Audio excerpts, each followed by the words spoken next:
नमस्ते प्यारे साथियों, कैसे हैं आप सभी। आशा करता हूं बहुत ही अच्छे होंगे और अच्छे से पढ़ाई कर रहे होंगे। दोस्तों, आज हम आप सबकी समझ प्रशिक्षित स्नातक शिक्षक भर्ती परीक्षा यानी कि टीजीटी हिंदी से संबंधित प्रैक्टिस सेट संख्या 14 लेके आए हैं। अभी तक हम लोगों ने टीजीटी से संबंधित कुल 13 प्रैक्टिस सेट देखे हैं, जिसका वीडियो आप लोग मेरे YouTube चैनल के प्लेलिस्ट से प्राप्त कर देख सकते हैं। इसके अलावा इन सब का PDF जो है आप मेरे टेलीग्राम चैनल या फिर व्हाट्सएप ग्रुप से प्राप्त कर सकते हैं। चलिए देर न करते हुए शुरू करते हैं प्रश्न संख्या 1 से। यदि मेरा वीडियो आप सभी लोगों को अच्छा लगे तो लाइक करें और सब्सक्राइब करें। दोस्तों, आप लोग मुझे कमेंट करके ज़रूर बताइएगा कि आप लोगों का कितना प्रश्न सही हुआ है। प्रश्न संख्या 1 है, कबीर वाणी के डिक्टेटर थे। यह अभिमत निम्नलिखित में से किस आलोचक का है। बताइए आप लोग, किस आलोचक ने कबीर को वाणी का डिक्टेटर कहा है। हजारी प्रसाद द्विवेदी जी ने कहा है, रामकुमार वर्मा ने कहा है, या फिर आचार्य रामचंद्र शुक्ल जी ने कहा है, या फिर परशुराम चतुर्वेदी जी ने कहा है। तो कबीर को वाणी का डिक्टेटर जो है हजारी प्रसाद द्विवेदी जी ने कहा है। ऑप्शन नंबर ए सही हो जाएगा। चलिए हम लोग अगला प्रश्न देखते हैं। प्रश्न संख्या 2 देखते हैं।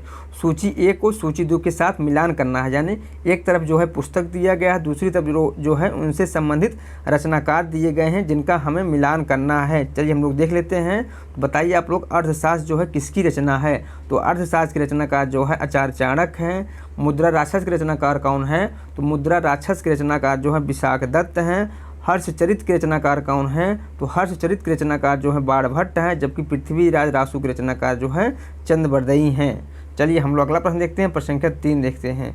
प्रश्न संख्या 3 क्या है, निम्नलिखित में से किस ग्रंथ के उल्लेख के आधार पर यह माना जाता है कि मलेच्छों के अत्याचार से त्रस्त होकर महर्षि वशिष्ठ ने आबू पर्वत पर एक यज्ञ किया था।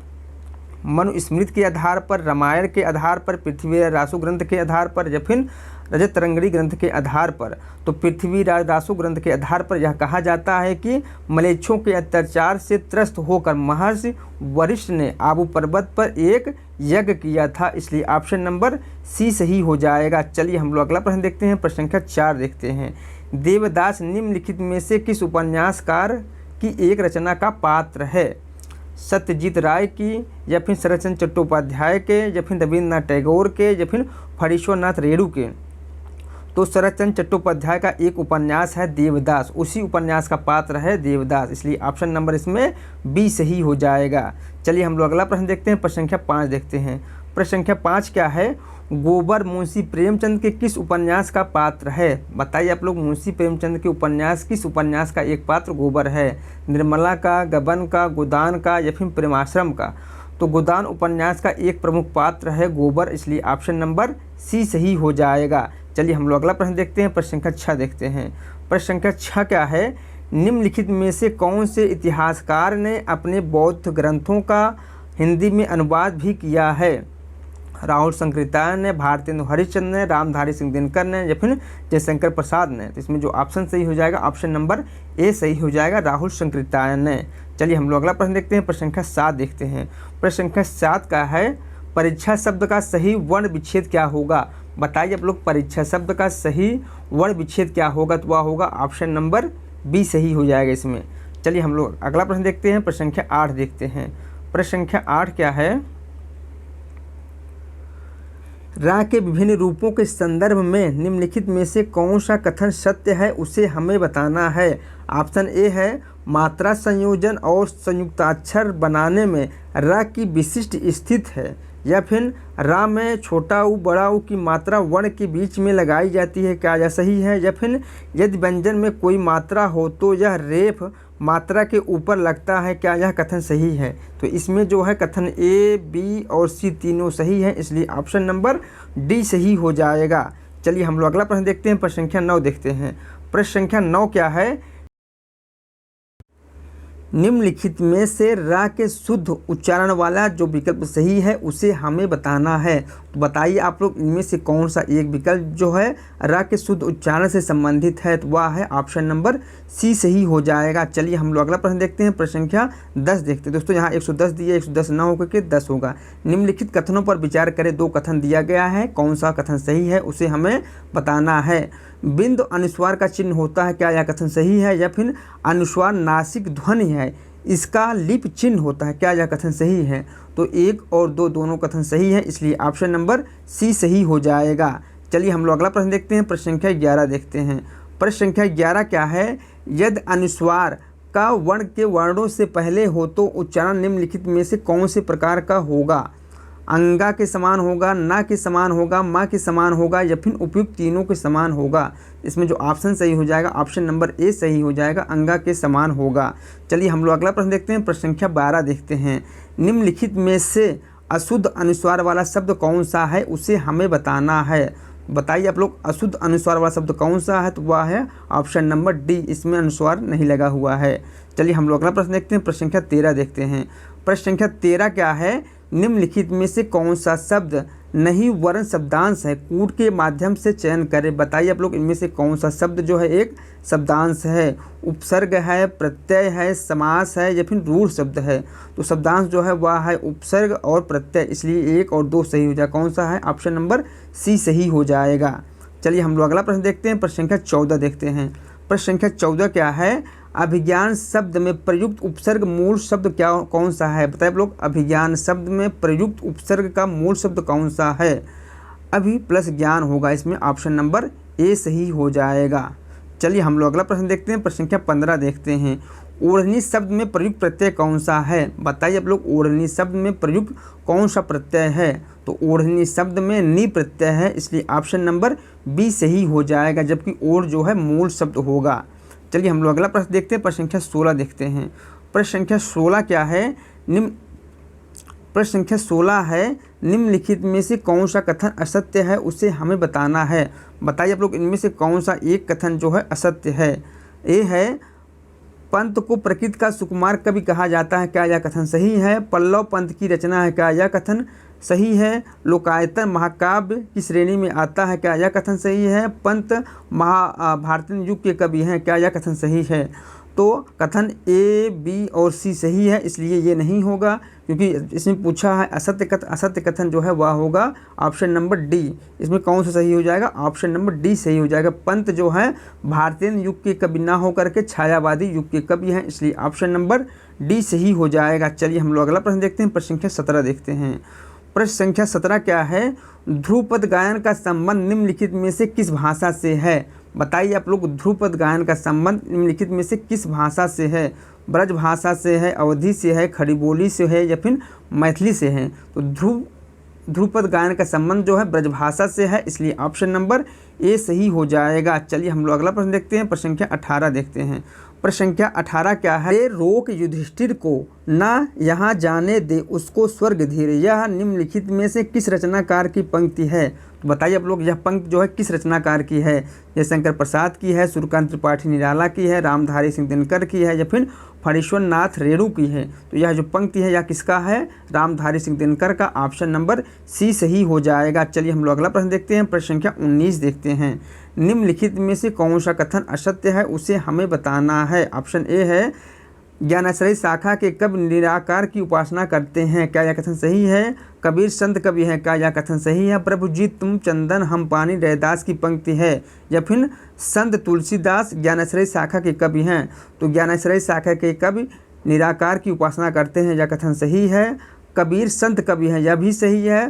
प्रभु जी तुम चंदन हम पानी, यह जो पंक्ति है यह किसका है? रैदास का है, यह भी सही है। जबकि तुलसीदास जो है ज्ञानाश्रय शाखा के कवि ना होकर के रामाश्रय शाखा के कवि हैं, इसलिए ऑप्शन नंबर डी सही हो जाएगा। चलिए हम लोग अगला प्रश्न देखते हैं। प्रश्न संख्या 20 देखते हैं।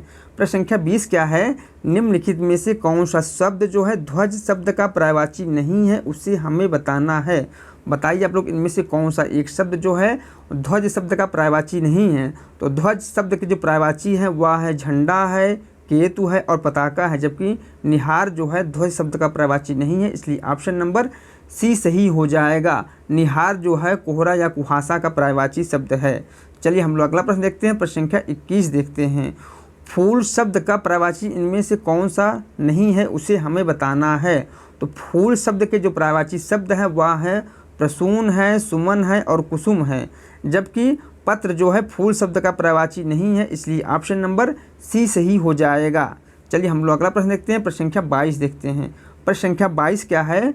लौकिक शब्द का विलोम क्या होगा? बताइए आप लोग, लौकिक शब्द का विलोम क्या होगा? अलौकिक होगा, भौतिक होगा, संसारिक होगा या फिर इनमें से कोई नहीं? तो लौकिक शब्द का जो विलोम शब्द होगा वह होगा अलौकिक। ऑप्शन नंबर ए सही हो जाएगा। चलिए हम लोग अगला प्रश्न देखते हैं, प्रश्न संख्या 23 देखते हैं।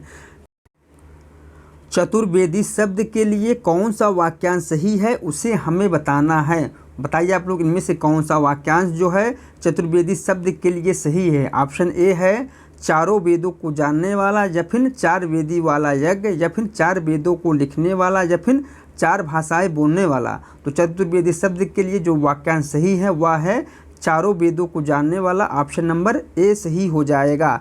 चलिए हम लोग अगला प्रश्न देखते हैं, प्रश्न संख्या 24 देखते हैं। अंतर्यामी शब्द के लिए कौन सा वाक्यांश सही है उसे हमें बताना है। ऑप्शन ए है अंतर में निवास करने वाला, या फिर सदा सहने वाला, या फिर सब जगह व्याप्त रहने वाला, या फिर सबकी कहने वाला।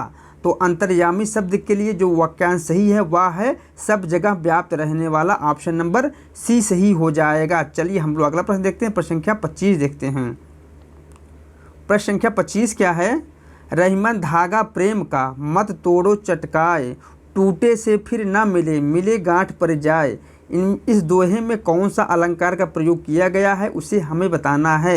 रूपक अलंकार का प्रयोग किया गया है, या फिर अन्वय अलंकार का प्रयोग किया गया है, या फिर उपमा अलंकार का प्रयोग किया गया है, या फिर यमक अलंकार का प्रयोग किया गया है। तो इस दोहे में जो है रूपक अलंकार का प्रयोग किया गया है, इसलिए ऑप्शन नंबर ए सही हो जाएगा। चलिए हम लोग अगला प्रश्न देखते हैं, प्रश्न संख्या 26 देखते हैं।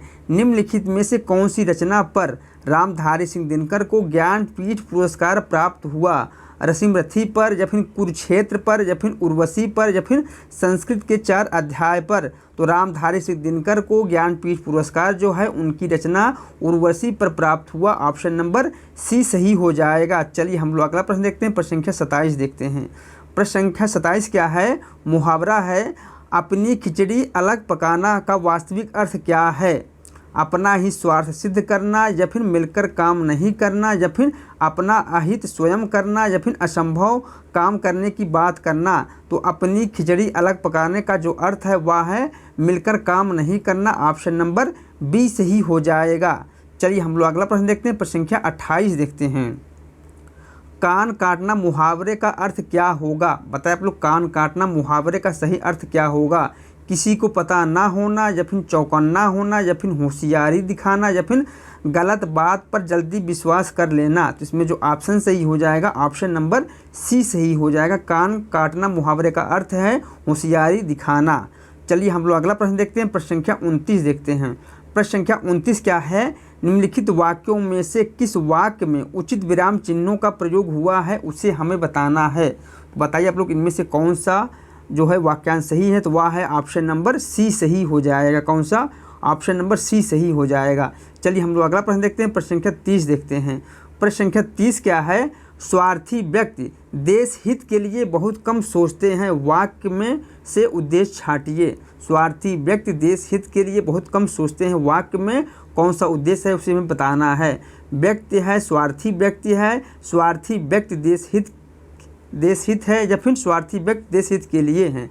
इसमें जो ऑप्शन सही हो जाएगा ऑप्शन नंबर बी सही हो जाएगा, स्वार्थी व्यक्ति। चलिए हम लोग अगला प्रश्न देखते हैं, प्रश्न संख्या 31 देखते हैं। प्रश्न संख्या 31 क्या है? दृग उर्झत टूटत कुटुम, जुरत चतुर चित प्रीत, परत गाठ दुर्जन हिये, दई नई यह रीत। उपयुक्त दोहे में कौन सा अलंकार का प्रयोग किया गया है उसे हमें बताना है। विषम अलंकार का प्रयोग किया गया है, असंगत अलंकार का प्रयोग किया गया है, या फिर व्यतिरेक अलंकार का प्रयोग किया है, या फिर निर्दशना अलंकार का प्रयोग किया गया है। तो इसमें जो है असंगत अलंकार का प्रयोग किया गया है, इसलिए ऑप्शन नंबर बी सही हो जाएगा। चलिए हम लोग अगला प्रश्न देखते हैं, प्रश्न संख्या 32 देखते हैं। प्रश्न सूची 1 का मिलान सूची 2 के साथ करना है। एक तरफ जो है भाषा दिया गया है, दूसरी तरफ उनसे संबंधित लिपि दिया गया है जिसका हमें मिलान करना है। चलिए हम लोग देख लेते हैं हिंदी भाषा की लिपि क्या है। तो हिंदी भाषा की लिपि जो है देवनागरी है। उर्दू भाषा की लिपि क्या है? वह है फारसी है। पंजाबी भाषा की लिपि क्या है? तो वह है गुरमुखी है। और फारसी भाषा की फारसी भाषा लिपि है, इसलिए ऑप्शन नंबर इसमें 1 2 3 4 सही हो जाएगा। ऑप्शन नंबर ए सही हो जाएगा। चलिए हम लोग अगला प्रश्न देखते हैं, प्रश्न संख्या 33 देखते हैं। प्रश्न संख्या 33 क्या है? पश्चिमी हिंदी के अंतर्गत पश्चिमी हिंदी के अंतर्गत आने वाली बोलियां निम्नलिखित में से कौन सी है, कूट के माध्यम से हमें बताना है। ब्रजभाषा है, बुंदेली है, हरियाणवी है या फिर अवधी है। तो पश्चिमी हिंदी के अंतर्गत आने वाली जो बोलियां हैं वह हैं ब्रजभाषा है, बुंदेली है और हरियाणवी है। इसलिए ऑप्शन नंबर इसमें डी सही हो जाएगा, जबकि अवधी जो है पूर्वी हिंदी के अंतर्गत आता है। चलिए हम लोग अगला प्रश्न देखते हैं, प्रश्न संख्या 34 देखते हैं। प्रश्न संख्या 34 क्या है, भारत में हिंदी भाषा अपने किन रूपों में जानी जाती है। राष्ट्रभाषा के रूप में, राजभाषा के रूप में या फिर संपर्क भाषा के रूप में या फिर इनमें से सभी। तो भारत में हिंदी भाषा अपने जो है राष्ट्रभाषा, राजभाषा, संपर्क भाषा इन सभी रूपों में जानी जाती है। इसलिए ऑप्शन नंबर डी सही हो जाएगा। 34 का ऑप्शन नंबर डी सही हो जाएगा। चलिए हम लोग अगला प्रश्न देखते हैं। जिन व्यंजनों का उच्चारण करते समय श्वास अधिक मात्रा में निकलती है, निम्नलिखित में से किस नाम से जानी जाती है। अल्पप्राण, महाप्राण, सघोष या फिर स्पर्श संघर्षी। तो जिन व्यंजनों के उच्चारण करते समय श्वास अधिक मात्रा में निकलती है उसे जो है महाप्राण कहते हैं। ऑप्शन नंबर बी सही हो जाएगा। चलिए हम लोग अगला प्रश्न देखते हैं, प्रश्न संख्या 36 देखते हैं। निम्नलिखित में से कौन सा अजाद संधि का उदाहरण नहीं है, उसे हमें बताना है। गय धन इका है या फिर पो धन इत्र है या फिर अति प्लस अंत है या फिर ने धन अन है। तो आजाद संधि का जो उदाहरण नहीं है वह है ऑप्शन नंबर सी, अति प्लस अंत बराबर अत्यंत। यह जो है यड़ संधि का उदाहरण है, बाकी तीनों जो हैं आजाद संधि के उदाहरण हैं। इसलिए ऑप्शन नंबर इसमें सी सही हो जाएगा। चलिए हम लोग अगला प्रश्न देखते हैं, प्रश्न संख्या 37 देखते हैं। प्रश्न संख्या 37 क्या है, हिंदी का पहला काव्य और महाकाव्य निम्नलिखित में से किसे माना जाता है। रामचरितमानस को माना जाता है, पद्मावत को माना जाता है, पृथ्वीराज रासो को माना जाता है या फिर इनमें से कोई नहीं। तो हिंदी का प्रथम काव्य और महाकाव्य जो है किसको माना जाता है, पृथ्वीराज रासो को माना जाता है। ऑप्शन नंबर सी सही हो जाएगा। कौन सा, ऑप्शन नंबर सी सही हो जाएगा। चलिए हम लोग अगला प्रश्न देखते हैं, प्रश्न संख्या 38 देखते हैं। संतन को कहा सीकरी सौ काम, आवत जावत पहनैया टूटी बिसर गयो हरिनाम। उपयुक्त पंक्ति निम्नलिखित में किसके द्वारा लिखी गई है। कुम्हन दास के द्वारा, सूरदास के द्वारा, तुलसीदास के द्वारा या फिर गोविंद स्वामी के द्वारा। तो उपयुक्त का पंक्ति जो है कुम्हन दास का है, इसलिए ऑप्शन नंबर ए सही हो जाएगा। चलिए हम लोग अगला प्रश्न देखते हैं, प्रश्न संख्या 39 देखते हैं। प्रश्न संख्या 39 क्या है, निम्नलिखित में से कौन से अष्टछाप से संबंधित कवि हैं उसे हमें बताना है कूट के माध्यम से। बताइए, सूरदास हैं, कुम्हन दास हैं, छीत स्वामी हैं या फिर धर्मदास हैं। तो अष्टछाप के जो कवि हैं वह है सूरदास हैं, कुम्हन दास हैं और छीत स्वामी हैं। इसलिए ऑप्शन नंबर इसमें डी सही हो जाएगा, जबकि जो है धर्मदास जो है अष्टछाप के कवि नहीं हैं। चलिए हम लोग अगला प्रश्न देखते हैं, प्रश्न संख्या 40 देखते हैं। प्रश्न संख्या 40 क्या है, अष्टछाप के कवियों की भाषा निम्नलिखित में से कौन सी थी। बताइए आप लोग, अष्टछाप की कवियों की भाषा कौन सी थी। ब्रजभाषा थी, अवधी थी या फिर खड़ी बोली थी या फिर उपयुक्त सभी थी। तो अष्टछाप कवियों की जो भाषा थी वह थी ब्रजभाषा। ऑप्शन नंबर ए सही हो जाएगा। चलिए हम लोग अगला प्रश्न देखते हैं, प्रश्न संख्या 41 देखते हैं। जनश्रुति के अनुसार आत्माराम निम्नलिखित में से किसके पिता का नाम था। बताइए आप लोग, आत्माराम किसके पिता का नाम था। तो जनश्रुति के अनुसार जो है आत्माराम जो है तुलसीदास के पिता का नाम था। इसलिए ऑप्शन नंबर ए सही हो जाएगा। चलिए हम लोग अगला प्रश्न देखते हैं, प्रश्न संख्या 42 देखते हैं। युधिष्ठिर भूलिए विकराल था वह, विपक्षी था हमारा काल था वह। आहा, वह शील में कितना विनत था, दया में धर्म में कैसा निरत था। उपयुक्त पंक्तियों में श्री कृष्ण के द्वारा निम्नलिखित में से किसके चरित्र की विशेषता बताई गई है। जयद्रथ की, घटोत्कच की, कर्ण की या फिर द्रोणाचार्य की। तो उपयुक्त पंक्तियों में जो है कर्ण की विशेषता बताई गई है, इसलिए ऑप्शन नंबर सी सही हो जाएगा। चलिए हम लोग अगला प्रश्न देखते हैं, प्रश्न संख्या 43 देखते हैं। प्रश्न संख्या 43 क्या है, प्रश्न संख्या 43 है, सूची 1 का मिलान सूची 2 के साथ करना है। तो चलिए हम लोग देख लेते हैं, इसका मिलान कर लेते हैं। तो आदिकाल का एक अन्य नाम क्या है। बताइए आप लोग, आदिकाल का एक अन्य नाम क्या है। तो वह है वीर गाथाकार। पूर्व मध्यकाल किसे कहते हैं। तो पूर्व मध्यकाल जो है भक्तिकाल को कहते हैं।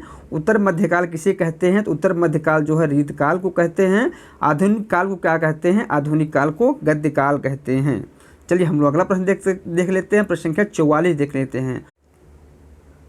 हिंदी साहित्य का काल विभाजन, तो यह काल विभाजन किसके द्वारा किया गया है, इसे हमें बताना है। तो यह काल विभाजन बहुत अच्छी तरह से आप लोगों को पता होगा किसके द्वारा किया गया है।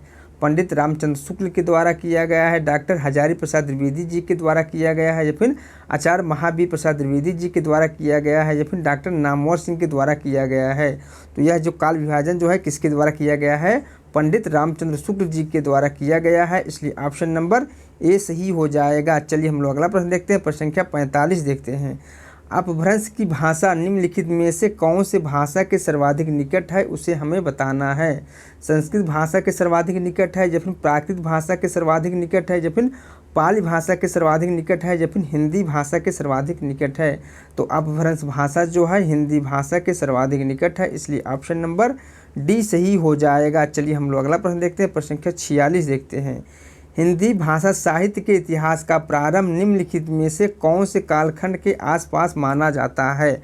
बताइए आप लोग, हिंदी भाषा साहित्य के इतिहास का प्रारंभ जो है कौन से कालखंड के आसपास माना जाता है। 1000 ईस्वी के आसपास, या फिर 1700 ईस्वी के आसपास, या फिर 1350 ईस्वी के आसपास, या फिर 1500 ईस्वी के आसपास। तो हिंदी भाषा साहित्य का प्रारंभ जो है 1000 ईस्वी के आसपास माना जाता है, इसलिए ऑप्शन नंबर ए सही हो जाएगा। चलिए हम लोग अगला प्रश्न देखते हैं, प्रश्न संख्या 47 देखते हैं। प्रश्न संख्या 47 क्या है, पुरानी हिंदी से तात्पर्य निम्नलिखित में से कौन से अपभ्रंशोत्तर भाषा से है। कूट के द्वारा हमें सही विकल्प का चयन करना है।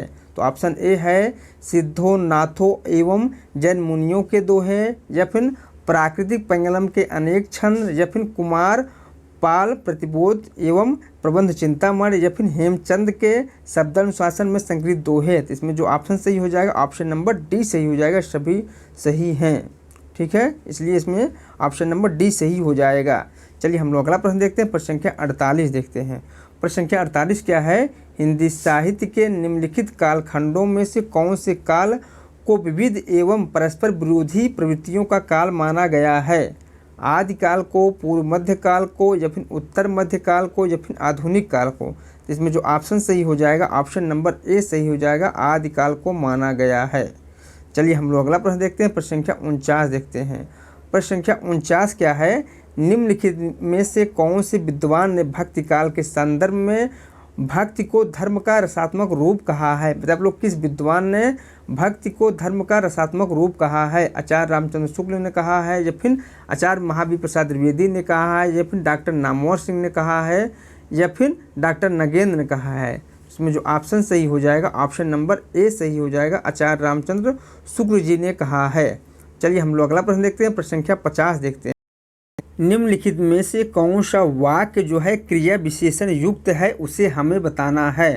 तो बताइए आप लोग, इनमें से कौन सा एक वाक्य जो है क्रिया विशेषण युक्त है। ऑप्शन ए है मैं कल नहीं जाऊंगा, या फिर ऑप्शन बी है यह फूल सुंदर है, या फिर ऑप्शन सी है लड़का रोते रोते घर पहुंचा, या फिर ऑप्शन डी है आज शाम को मत आना। तो जो वाक्य क्रिया विशेषण युक्त है वह है आज शाम को मत आना, ऑप्शन नंबर डी सही हो जाएगा। चलिए हम लोग अगला प्रश्न देखते हैं, प्रश्न संख्या 51 देखते हैं। प्रश्न संख्या 51 क्या है, सूची 1 का मिलान सूची 2 के साथ करना है। तो एक तरफ जो है संधि दिया गया है, दूसरी तरफ जो है उससे संबंधित उदाहरण दिया गया है जिसका हमें मिलान करना है। तो दीर्घ संधि का कौन सा उदाहरण है, तो दीर्घ संधि का जो उदाहरण है वह है परम प्लस अणु, जबकि गुण संधि का जो उदाहरण है वह है नर प्लस इंद्र, जबकि वृद्धि संधि का जो उदाहरण है वह है यथा प्लस एव, जबकि यड़ संधि का जो उदाहरण है वह है अति प्लस अंत, जबकि अयादि संधि का जो उदाहरण है वह है पो प्लस अंत। चलिए हम लोग अगला प्रश्न देखते हैं, प्रश्न संख्या 52 देखते हैं। प्रश्न संख्या 52 क्या है, निम्नलिखित में से कौन सा संधि सही नहीं है उसे हमें बताना है। बताइए आप लोग, इनमें से कौन सा एक संधि जो है सही नहीं है। तो विद्यालय का संधि विच्छेद क्या होता है, विद्या धन आलय होता है, यह होता है ऑप्शन यह सही है। जबकि वेदांत का संधि विच्छेद क्या होता है, वेद प्लस अंत होता है, यह भी सही है। सदैव का संधि विच्छेद क्या होता है, सदा प्लस एव होता है, यह भी सही है। जबकि रमेश का संधि विच्छेद जो है रमा प्लस ईस होता है, ना कि इस होता है, रमा प्लस ईस होता है। क्या होता है, रमा प्लस ईस, इसलिए ऑप्शन नंबर डी सही हो जाएगा।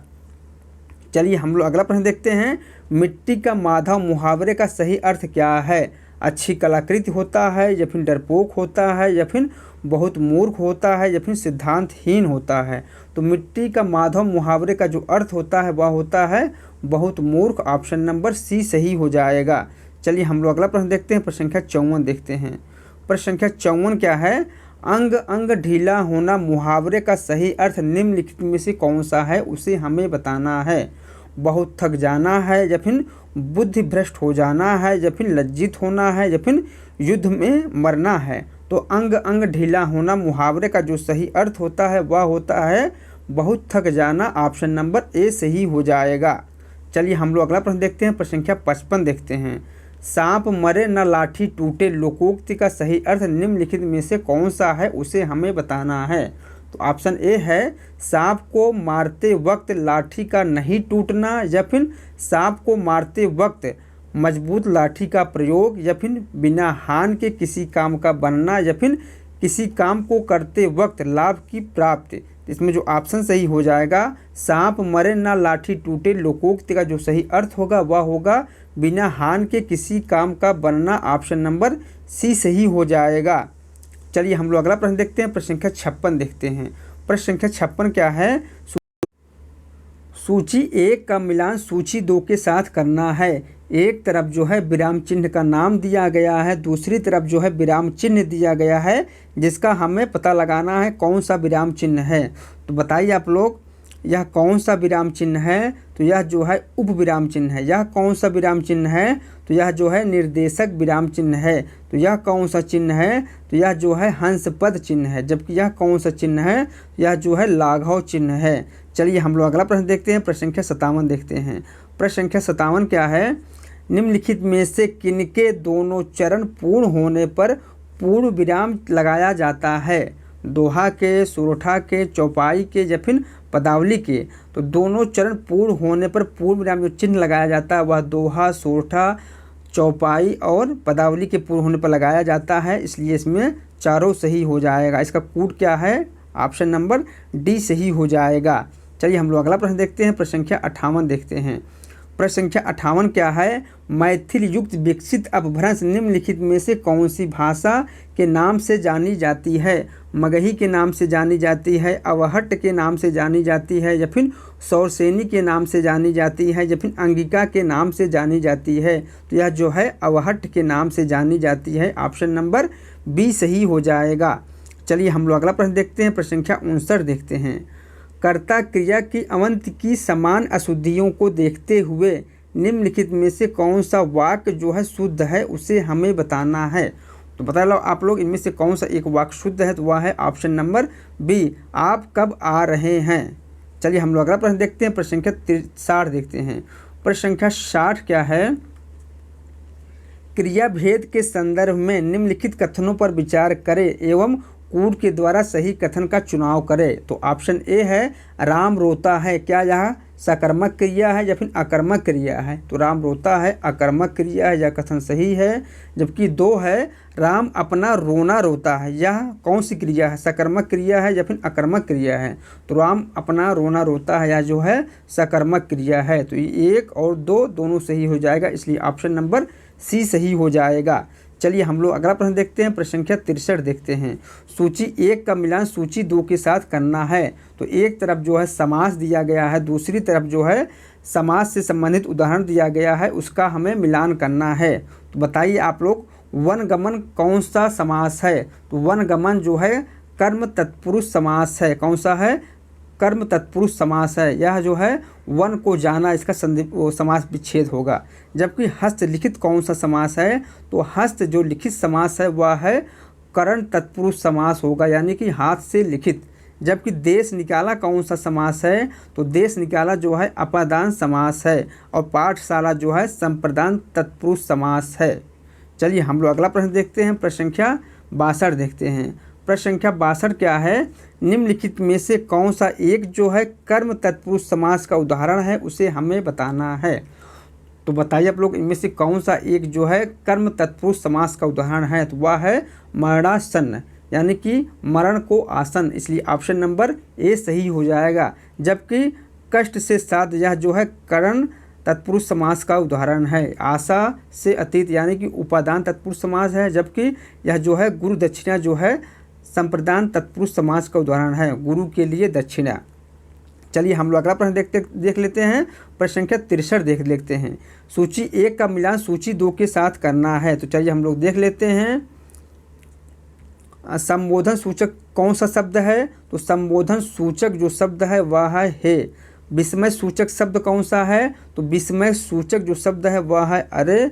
शोक सूचक शब्द कौन सा है? तो शोक सूचक जो शब्द है वह है ओ। जबकि स्वीकार सूचक शब्द कौन सा है? वह है अच्छा। चलिए हम लोग अगला प्रश्न देखते हैं। प्रश्न संख्या 64 देखते हैं। प्रश्न संख्या 64 क्या है? जूही की कली कविता को किस संपादक ने अपने पत्र में बिना प्रकाशित किए वापस कर दिया? गोपाल दास गहमरी ने, बालकृष्ण भट्ट ने, या फिर महावीर प्रसाद द्विवेदी ने, या फिर बनारसी दास चतुर्वेदी ने? तो महावीर प्रसाद द्विवेदी ने जूही की कली को अपने पत्र में प्रकाशित किए बिना ही वापस कर दिया। ऑप्शन नंबर सी सही हो जाएगा। यह किसकी रचना है? यह निराला की रचना है। चलिए हम लोग अगला प्रश्न देखते हैं। प्रश्न संख्या 65 देखते हैं। यशोधरा की रचनाकार कौन है? बताओ लोग, यशोधरा किसकी रचना है? हजारी प्रसाद द्विवेदी की रचना है, मैथिली शरण गुप्त की रचना है, या फिर शिव पूजन सहाय की रचना है, या फिर जयशंकर प्रसाद की रचना है? तो यशोधरा की जो रचनाकार हैं वह है Maithili Sharan Gupt. Option number B सही हो जाएगा। चलिए हम लोग अगला प्रश्न देखते हैं। आगरा बाजार की रचना विधा क्या है? बताइए आप लोग, आगरा बाजार जो है किस विधा की रचना है? उपन्यास विधा की रचना है, कहानी विधा की रचना है, नाटक विधा की रचना है, या फिर निबंध विधा की रचना है? तो आगरा बाजार जो है नाटक विधा की रचना है। ऑप्शन नंबर सी सही हो जाएगा। चलिए हम लोग अगला प्रश्न देखते हैं। प्रश्न संख्या 67 देखते हैं। प्रश्न संख्या 67 क्या है? लफ्जों का फूल नामक कविता निम्नलिखित में से किनकी रचना है? बताइए आप लोग, लफ्जों का फूल किसकी कविता है? निदा फाजली का है, हबीब तनवीर का है, या फिर कैफी आजमी का है, या फिर वीरेन डंगवाल का है? तो लफ्जों का फूल किसकी रचना है? तो यह है निदा फजली का। ऑप्शन नंबर ए सही हो जाएगा। चलिए हम लोग अगला प्रश्न देखते हैं। प्रश्न संख्या 68 देखते हैं। प्रश्न संख्या 68 क्या है? तीसरी कसम उठ मारे गए गुलफाम की रचनाकार कौन है? फणीश्वरनाथ रेणु हैं, शैलेंद्र हैं, राज कपूर हैं, या फिर कैफी आजमी हैं? तो इसमें जो ऑप्शन सही हो जाएगा ऑप्शन नंबर ए सही हो जाएगा। यह फणीश्वरनाथ रेणु का कहानी है। चलिए हम लोग अगला प्रश्न देखते हैं। नाट्य शास्त्र के प्रणेता कौन हैं? भट्ट लोलट हैं, भरत मुनि हैं, या फिर अभिनव गुप्त हैं, या फिर भट्टनायक हैं? तो नाट्य शास्त्र के जो प्रणेता हैं वह है भरत मुनि। ऑप्शन नंबर बी सही हो जाएगा। चलिए हम लोग अगला प्रश्न। अष्टछाप के प्रमुख कवि नंददास जो है किसके शिष्य थे? बताइए आप लोग, नंददास जो है किसके शिष्य थे? वल्लभाचार्य के शिष्य थे, रामानंद के शिष्य थे, या फिर विट्ठलनाथ के शिष्य थे, या फिर विनोबाचार्य के शिष्य थे? तो नंददास जो है विट्ठलनाथ के शिष्य थे। ऑप्शन नंबर सी सही हो जाएगा। चलिए हम लोग अगला प्रश्न देखते हैं। प्रश्न संख्या 71 देखते हैं। सूची 1 का मिलान सूची 2 के साथ करना है। चलिए हम लोग देख लेते हैं। तो बताइए आप लोग, महादेवी वर्मा की कौन सी रचना है? तो महादेवी वर्मा की जो रचना है वह है निहार।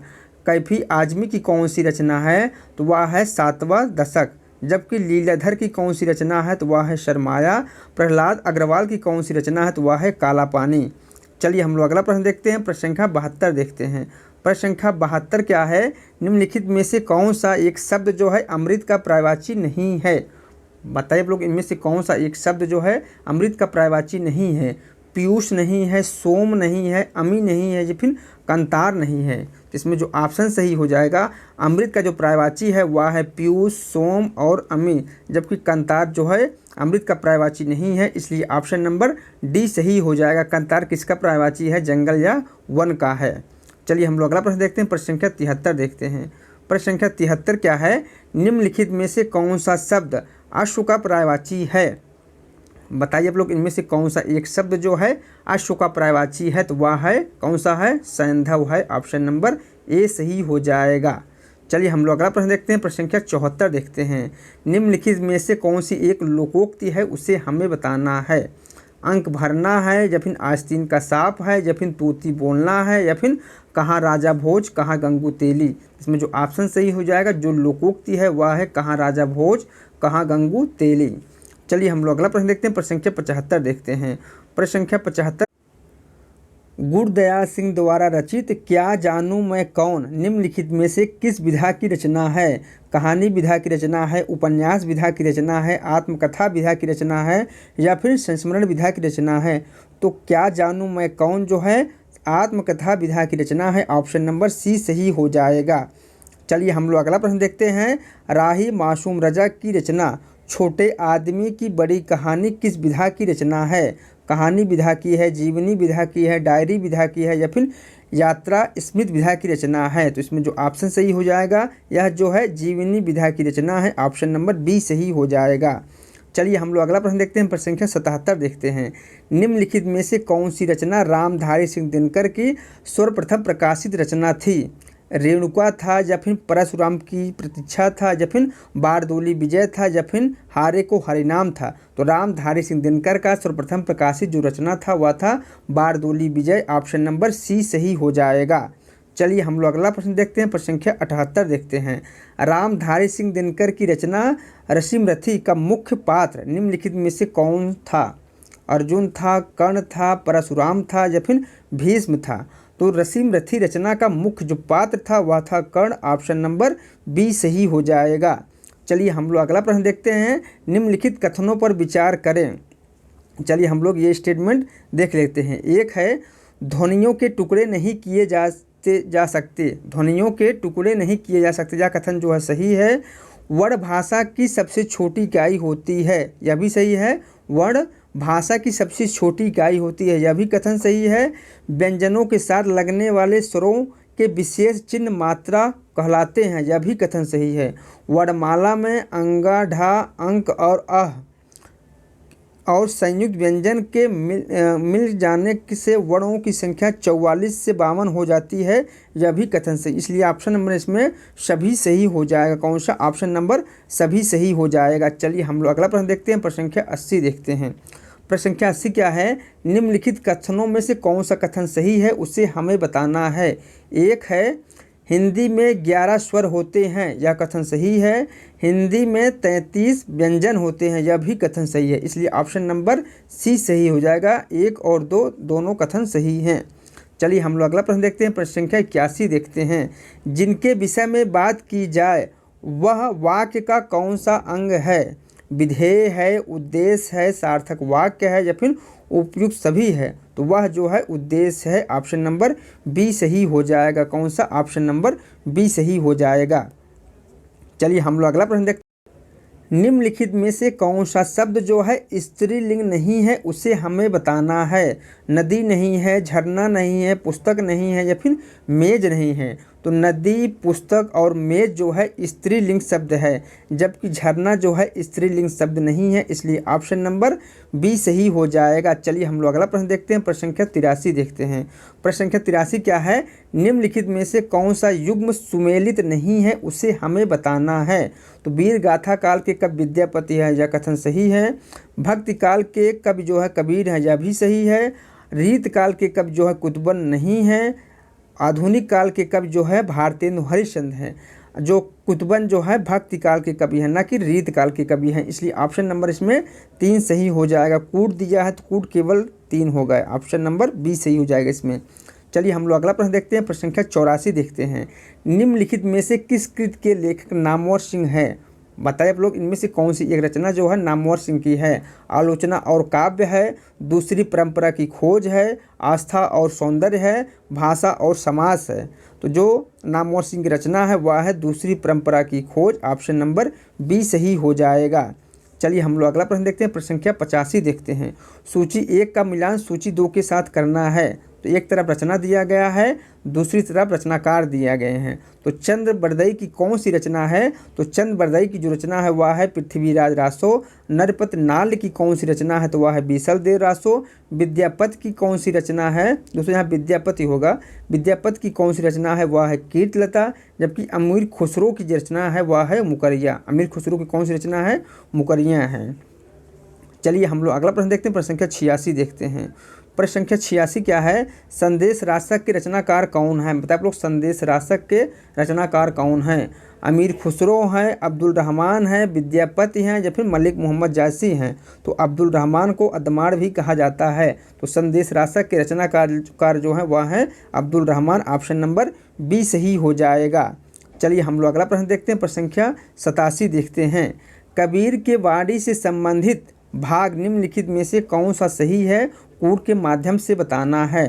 तो कबीर का जो है वह होगा सबद, रमैनी और साखी तीनों होगा, इसलिए ऑप्शन नंबर इसमें डी सही हो जाएगा। चलिए हम लोग अगला प्रश्न देखते हैं। प्रश्न संख्या 88 देखते हैं। प्रश्न संख्या 88 क्या है, संध्या भाषा शैली का संबंध निम्नलिखित में से कौन से कवियों से है? बताए आप लोग, संध्या भाषा शैली का संबंध निम्नलिखित में से कौन से कवियों से है?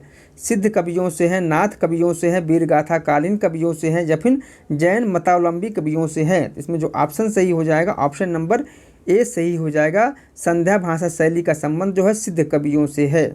चलिए हम लोग अगला प्रश्न देखते हैं। प्रश्न संख्या 89 देखते हैं। निम्नलिखित में से कौन सी रचना श्रृंगार परक लौकिक काव्य है? बताए आप लोग, इनमें से कौन सी एक रचना जो है श्रृंगार परक लौकिक काव्य है? राउलवेल है, संदेश राशक है, कीर्तिलता है या फिर कीर्ति पताका है? तो कूट के माध्यम से बताना है। तो राउलवेल और संदेश राशक जो है श्रृंगार परक लौकिक काव्य है, इसलिए इसमें जो ऑप्शन सही हो जाएगा 1 और 2 किसमें है? बी में है। ऑप्शन नंबर बी सही हो जाएगा। चलिए हम लोग अगला प्रश्न देखते हैं। प्रश्न संख्या 90 देखते हैं। प्रश्न संख्या 90 क्या है, आल्हा लोकगान की पहचान निम्नलिखित में से किस ग्रंथ से की गई है? जगनिक कृत जो है परमाल रासों से या फिर दलपत विजय कृत कुमार रासों से या फिर नरपत नाल कृत बिसल दे रासों से या फिर उपयुक्त में से कोई नहीं? तो आल्हा लोक गायन की पहचान जो है जगनिक कृत परमाल रासों से की गई है। ऑप्शन नंबर ए सही हो जाएगा। चलिए हम लोग अगला प्रश्न देखते हैं। प्रश्न संख्या 91 देखते हैं। निम्नलिखित में से कौन सी रचना विद्यापति कृत नहीं है, उसे हमें बताना है। बताए आप लोग, इनमें से कौन सी एक रचना जो है विद्यापति की नहीं है? कीर्तिलता नहीं है, कीर्ति पताका नहीं है या फिर पदावली नहीं है या फिर कैमाश वध नहीं है? तो विद्यापति की जो रचना है वह है कीर्तिलता, कीर्ति पताका, पदावली। कैमाश वध जो है विद्यापति की रचना नहीं है, इसलिए ऑप्शन नंबर डी सही हो जाएगा। चलिए हम लोग अगला प्रश्न देखते हैं। हिंदी काव्य में प्रयुक्त होने वाला 12 मासा वर्णन सर्वप्रथम कौन से काव्य में मिलता है? बीसल देव रासों में मिलता है, पृथ्वीराज रासों में मिलता है, खुमार रासों में मिलता है या फिर हमीर रासों में मिलता है? तो इसमें जो ऑप्शन सही हो जाएगा 12 मासा का वर्णन जो है सर्वप्रथम जो है किस काव्य में मिलता है? तो वह मिलता है बीसल देव रासों में। ऑप्शन नंबर ए सही हो जाएगा। चलिए हम लोग अगला प्रश्न देखते हैं। प्रश्न संख्या 93 देखते हैं। रचना की दृष्टि से विशेषण कौन सा है, उसे हमें बताना है। तो बताइए आप लोग, रचना की दृष्टि से इनमें से कौन सा विशेषण है? रूढ़ है, यौगिक है या फिर ए बी दोनों है या फिर इनमें से कोई नहीं? तो रचना की दृष्टि से विशेषण जो है 2 प्रकार के होते हैं, एक होता है रूढ़, दूसरा होता है यौगिक, इसलिए ऑप्शन नंबर इसमें ए बी यानी कि सी सही हो जाएगा। चलिए हम लोग अगला प्रश्न देखते हैं। प्रश्न संख्या 94 देखते हैं। अमीर खुसरो से संबंधित रचनाएं कौन सी हैं? बताइए आप लोग, अमीर खुसरो को इनमें से कौन सी रचनाएं हैं? पहेलियां हैं, मुकरियां हैं या फिर शकुने हैं? तो अमीर खुसरो की जो रचनाएं हैं वह है पहेलियां, मुकरियां और शकुने, इसलिए ऑप्शन नंबर इसमें डी सही हो जाएगा इनमें सभी। चलिए हम लोग अगला प्रश्न देखते हैं। प्रश्न संख्या 95 देखते हैं। गोरी सोवे सेज पर, मुख पर डारे केस, चल स्पेस घर अपने रैन भई चौदेश। तो बताइए आप लोग, खाली स्थान पर क्या होगा? रहीम होगा, रसखान होगा, खुसरो होगा या फिर कुतबन होगा? तो यह काव्य पंक्ति जो है खुसरो का है, इसलिए यहाँ पर खुसरो होगा, इसलिए ऑप्शन नंबर इसमें सी सही हो जाएगा। चलिए हम लोग अगला प्रश्न देखते हैं। प्रश्न संख्या 96 देखते हैं। प्रश्न संख्या 96 क्या है? मातु पिता जग जाय तजो, विधि हूँ न लिख कुछ भाल भलाई, उपयुक्त कथन में वर्णित व्यथा निम्नलिखित में से कौन से कवि के बाल्यकाल की दशा पर प्रकाश डालती है?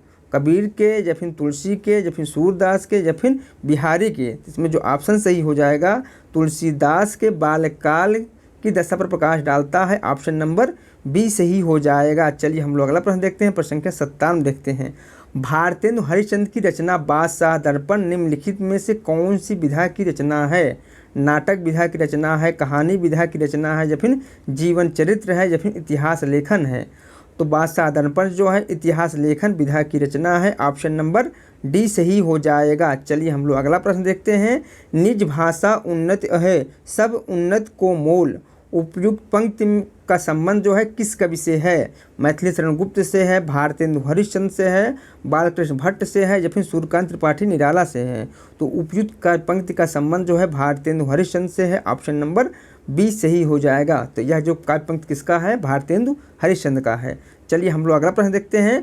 उपन्यास सम्राट प्रेमचंद की निम्नलिखित में से कौन सी रचना जो है अपूर्ण है, उसे हमें बताना है। प्रेमाश्रम है, मंगलसूत्र है, सेवा सदन है या फिर कायाकल्प है। तो ये चारों रचनाएं जो है मुंशी प्रेमचंद का उपन्यास विधा की रचना है। तो जो अधूरा है वह है मंगलसूत्र। ऑप्शन नंबर बी सही हो जाएगा। चलिए हम लोग अगला प्रश्न देखते हैं। प्रेमचंद की रचना शतरंज के खिलाड़ी निम्नलिखित में से क्या है? प्रतीकात्मक कहानी है, व्यंग्यपरक कहानी है या फिर ऐतिहासिक कहानी है या फिर यथार्थ बोधक कहानी है। तो मुंशी प्रेमचंद की रचना शतरंज के खिलाड़ी जो है क्या है? ऐतिहासिक कहानी है। ऑप्शन नंबर सी सही हो जाएगा। शतरंज खिलाड़ी जो है ऐतिहासिक कहानी है। चलिए हम लोग अगला प्रश्न देखते हैं। प्रश्न संख्या 101 देखते हैं। देवेंद्र सत्यार्थी के संस्मरण का नाम क्या है, उसे हमें बताना है। माटी की मूर्तें हैं, अतीत के चलचित्र हैं, रेखाएं बोल उठी हैं या फिर दीप जले शंख बजे। तो इसमें जो ऑप्शन सही हो जाएगा, देवेंद्र सत्यार्थी की जो रचना है वह है रेखाएं बोल उठी, इसलिए ऑप्शन नंबर इसमें सी सही हो जाएगा। जबकि माटी की मूर्ति किसकी रचना है? तो यह है राम वृक्ष बिनीपुरी का। अतीत के चलचित्र किसकी रचना है? तो यह है महादेवी वर्मा का। दीप जले शंख बजे किसकी रचना है? तो कन्हैयालाल मिश्र प्रभाकर की रचना है। चलिए हम लोग अगला प्रश्न देखते हैं। प्रश्न संख्या 102 देखते हैं। प्रेम की बेदी नाटक के नाटककार कौन हैं? जयशंकर प्रसाद हैं, भारतेंदु हरिश्चंद्र हैं, मुंशी प्रेमचंद हैं, प्रताप नारायण मिश्र हैं। तो प्रेम की वेदी के नाटककार कौन है? तो वह है Munshi Premchand. Option number C सही हो जाएगा। कौन सा? ऑप्शन नंबर सी सही हो जाएगा। चलिए हम लोग अगला प्रश्न देखते हैं। आचार्य हजारी प्रसाद द्विवेदी की रचना अशोक के फूल निम्नलिखित में से कौन सी विधा की रचना है? उपन्यास विधा की रचना है, नाटक विधा की रचना है, निबंध संग्रह है या फिर समीक्षात्मक ग्रंथ है। तो हजारी प्रसाद द्विवेदी की रचना अशोक के फूल जो है, अशोक के फूल जो है निबंध संग्रह है। ऑप्शन नंबर सी सही हो जाएगा। चलिए हम लोग अगला प्रश्न देखते हैं। प्रश्न संख्या 104 देखते हैं। निम्नलिखित शब्दों में से कौन सा शब्द एक जो सही है उसे हमें बताना है। तो बताइए आप लोग इनमें से कौन सा एक शब्द सही है? तो वह है ऑप्शन ए फर्ज। चलिए हम लोग अगला प्रश्न देखते हैं। प्रश्न संख्या 105 देखते हैं। प्रश्न संख्या 105 क्या है? निर्दोष शब्द में कौन सा उपसर्ग और मूल शब्द है, उसे हमें बताना है। तो निर्दोष शब्द में निर और निर जो है उपसर्ग है, दोष जो है मूल शब्द है, इसलिए ऑप्शन नंबर बी सही हो जाएगा। चलिए हम लोग अगला प्रश्न देखते हैं। दर्शनीय में प्रयुक्त प्रत्यय कौन सा है, उसे हमें बताना है। तो बताइए आप लोग दर्शनीय शब्द में कौन सा प्रत्यय लगा है? तो दर्शनीय शब्द में ई प्रत्यय लगा है। ऑप्शन नंबर ए सही हो जाएगा। चलिए हम लोग अगला प्रश्न देखते हैं। प्रश्न संख्या 107 देखते हैं। लक्ष्मी शब्द का पर्यायवाची निम्नलिखित में से क्या है? बताइए आप लोग लक्ष्मी शब्द का पर्यायवाची क्या है? विष्णुप्रिया है, कमला है, रमा है या फिर उपयुक्त सभी हैं। तो लक्ष्मी का जो पर्यायवाची शब्द है इसमें से वह है विष्णुप्रिया, कमला और रमा, तीनों है, इसलिए ऑप्शन नंबर डी सही हो जाएगा।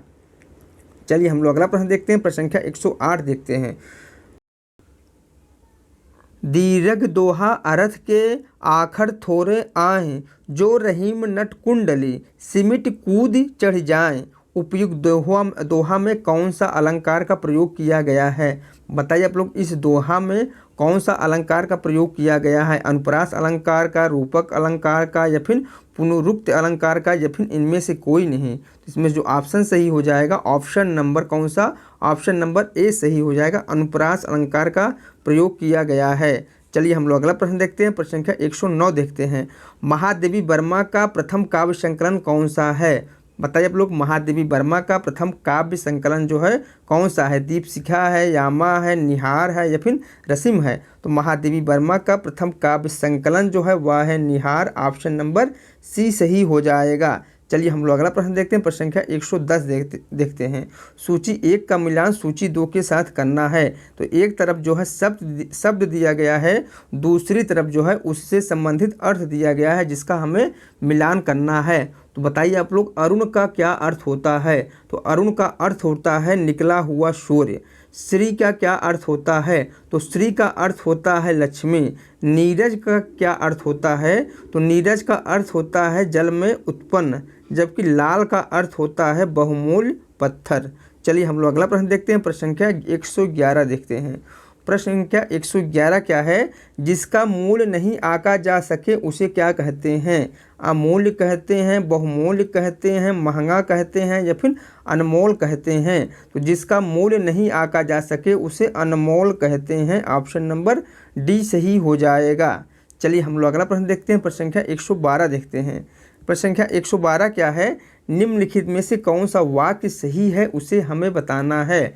ऑप्शन ए है श्री कृष्ण के अनेकों नाम है, या फिर ऑप्शन बी है आपका पत्र सा धन्यवाद मिला, या फिर ऑप्शन सी है श्री कृष्ण के अनेक नाम है, या फिर बंदूक एक बहुत उपयोगी शस्त्र है। इसमें जो ऑप्शन सही हो जाएगा ऑप्शन नंबर सी सही हो जाएगा। श्री कृष्ण के अनेक नाम है, ना कि अनेकों नाम है, इसलिए ऑप्शन नंबर सी सही हो जाएगा। चलिए हम लोग अगला प्रश्न देखते हैं। प्रश्न संख्या 113 देखते हैं। प्रश्न संख्या 113 क्या है? मोहन राकेश की निम्नलिखित में से कौन सी रचना जो है नागरिक जीवन में रूढ़िग्रस्त संस्कारों की यातना की कथा है? अंधेरे बंद कमरे, या फिर आधे अधूरे, या फिर आखिरी चट्टान तक, या फिर उपयुक्त में से कोई नहीं। इसमें जो ऑप्शन सही हो जाएगा ऑप्शन नंबर ए सही हो जाएगा, अंधेरे बंद कमरे। ऑप्शन नंबर ए सही हो जाएगा। चलिए हम लोग अगला प्रश्न देखते हैं। प्रश्न संख्या 114 देखते हैं। प्रश्न संख्या 114 क्या है? सूची 1 का मिलान सूची 2 के साथ करना है। तो एक तरफ जो है लेखक दिया गया है, दूसरी तरफ जो है उससे संबंधित उपन्यास दिया गया है जिसका हमें मिलान करना है। तो बताइए आप लोग, वृंदावन लाल वर्मा का कौन सा उपन्यास है?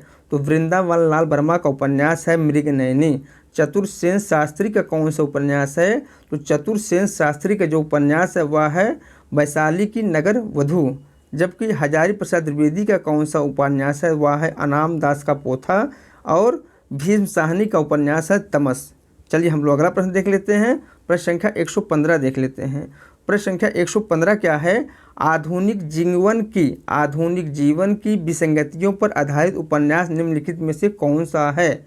आपका बंटी है, पुनर्वा है, नदी के दीप है, या फिर गोदान है? इसमें जो ऑप्शन सही हो जाएगा ऑप्शन नंबर ए सही हो जाएगा, आपका बंटी।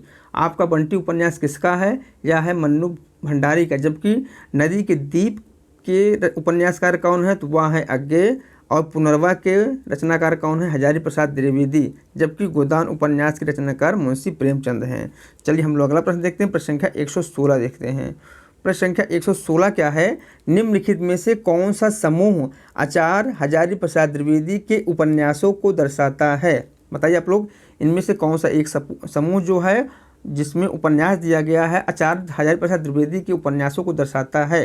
तो वह है बाण भट्ट की आत्मकथा, पुनर्वा, चारुचंद्र लेख और अनामदास का पोथा। इसलिए ऑप्शन नंबर बी सही हो जाएगा। कौन सा? ऑप्शन नंबर बी सही हो जाएगा। चलिए हम लोग अगला प्रश्न देखते हैं। प्रश्न संख्या 117 देखते हैं। द्विगु समास का कौन सा उदाहरण है? बताइए आप लोग, इनमें से कौन सा एक द्विगु समास का उदाहरण है? राजा रानी है, पीताम्बर है, भूदेव है, या फिर त्रिभुवन है? तो द्विगु समास का जो उदाहरण है वह है त्रिभुवन। ऑप्शन नंबर सी सही हो जाएगा। जबकि राजा रानी जो है अव्ययी भाव समास का उदाहरण नहीं, द्वंद्व समास का उदाहरण है दोस्तों। जबकि पीताम्बर जो है बहुब्री समास का उदाहरण है। चलिए हम लोग अगला प्रश्न देखते हैं। प्रश्न संख्या 118 देखते हैं। प्रश्न संख्या 118 क्या है? प्रश्न संख्या 118 है, नेत्रों द्वारा पान का अर्थ निम्नलिखित में से क्या है? कूट के माध्यम से हमें सही अर्थ का चयन करना है। जी भर कर देखना है, निहारना है, आंखें फाड़ कर देखना है, या फिर आंखें बंद कर स्मरण करना है? तो नेत्र द्वारा पान का अर्थ है जी भर कर देखना और निहारना। इसलिए ऑप्शन नंबर 1 और 2 जिसमें सही होगा वही सही होगा। तो किसमें है? ऑप्शन नंबर सी में सही हो जाएगा। कौन सा? ऑप्शन नंबर सी सही हो जाएगा। चलिए हम लोग अगला प्रश्न देखते हैं। प्रश्न संख्या 119 देखते हैं। प्रश्न संख्या 119 क्या है? इनमें से वर्तनी की दृष्टि से जो शुद्ध शब्द है उसे हमें बताना है। बताइए आप लोग, इनमें से कौन सा एक जो है शुद्ध शब्द है? तो वह है ऑप्शन नंबर ए, डबल ज आधा रहेगा। ठीक दोस्तों, इसलिए ऑप्शन नंबर ए सही हो जाएगा। चलिए हम लोग अगला प्रश्न देखते हैं। प्रश्न संख्या 120 देखते हैं। प्रश्न संख्या 120 क्या है? जाकर थाने में रपट कर दूंगा, मेरे बैल हैं, इसका सबूत यह है कि मेरे द्वार पर खड़े हैं। उपयुक्त कथन निम्नलिखित में से किस पात्र का है? होरी का है, धनिया का है, गोबर का है या फिर झूरी का है? तो इसमें ऑप्शन सही हो जाएगा, उपयुक्त कथन जो है झूरी का है। ऑप्शन नंबर डी सही हो जाएगा। यह जो कथन कहाँ से लिया गया है? मुंशी प्रेमचंद का उपन्यास गोदान से लिया गया है। चलिए हम लोग अगला प्रश्न देखते हैं। प्रश्न संख्या 121 देखते हैं। प्रश्न संख्या 121 क्या है? पाहुन जो आए हो गांव में शहर के, मेघ आए बड़े बनठन के सवर के। उपयुक्त कथन में निम्नलिखित में से किस प्रकार के अलंकार का स्वाभाविक प्रयोग हुआ है उसे हमें बताना है। अनुप्रास का, मानवीकरण का या फिर उत्प्रेक्षा का या फिर उपयुक्त सभी का? इसमें जो ऑप्शन सही हो जाएगा ऑप्शन नंबर डी सही हो जाएगा, उपयुक्त सभी का। चलिए हम लोग अगला प्रश्न देखते हैं। प्रश्न संख्या 122 देखते हैं। प्रश्न संख्या 122 क्या है? चटुल शब्द का वास्तविक अर्थ निम्नलिखित में से क्या है उसे हमें बताना है। तो बताइए आप लोग, चटुल शब्द का क्या अर्थ होता है? चंचल स्वभाव का, चोट खाया हुआ या फिर गहरे रंग का या फिर आलसी स्वभाव का? इसमें जो ऑप्शन सही हो जाएगा ऑप्शन नंबर कौन सा? ए सही हो जाएगा। चटुल शब्द का वास्तविक अर्थ है चंचल स्वभाव का। चलिए हम लोग अगला प्रश्न देखते हैं। प्रश्न संख्या 123 देखते हैं। प्रश्न संख्या 123 क्या है? निरूपम शब्द का क्या अर्थ है? बिना रूप का, बहुत सही, सुंदर या फिर जिससे किसी को उपमा न दी जा सके या फिर जिसका कोई आकार ना हो। तो निरूपम शब्द का क्या अर्थ होता है? तो निरूपम शब्द का अर्थ होता है जिससे किसी को उपमा ना दी जा सके। ऑप्शन नंबर सी सही हो जाएगा। चलिए हम लोग अगला प्रश्न देखते हैं। प्रश्न संख्या 124 देखते हैं। प्रश्न संख्या 124 क्या है? श्याम पत्रिका का प्रकाशन निम्नलिखित में से कौन से साहित्यकार द्वारा किया गया? निराला के द्वारा, सुमित्रा नंदन पंत के द्वारा, महादेवी वर्मा के द्वारा या फिर धर्मवीर भारती के द्वारा? तो श्याम पत्रिका का प्रकाशन जो है किसके द्वारा किया गया? सुमित्रा नंदन पंत के द्वारा किया गया। ऑप्शन नंबर बी सही हो जाएगा। चलिए हम लोग अगला प्रश्न देखते हैं। प्रश्न संख्या 125 देखते हैं और इस प्रैक्टिस सेट का लास्ट प्रश्न देखते हैं। तार सप्तक का प्रकाशन वर्ष समय क्या है? मतलब लोग, तार सप्तक का प्रकाशन वर्ष जो समय है वह क्या है? सन 1940 है, 1943 है, 1945 है, 1958 है। तो तार सप्तक का प्रकाशन वर्ष जो है वह है 1943 ईस्वी। ऑप्शन नंबर ए सही हो जाएगा। ठीक दोस्तों, मेरा यह प्रैक्टिस सेट यहीं समाप्त हो रहा है। यदि आप लोगों को मेरा प्रैक्टिस सेट अच्छा लगा हो तो लाइक करें और सब्सक्राइब करें। दोस्तों आप लोग मुझे कमेंट करके ज़रूर बताइएगा कि आप लोगों का कितना प्रश्न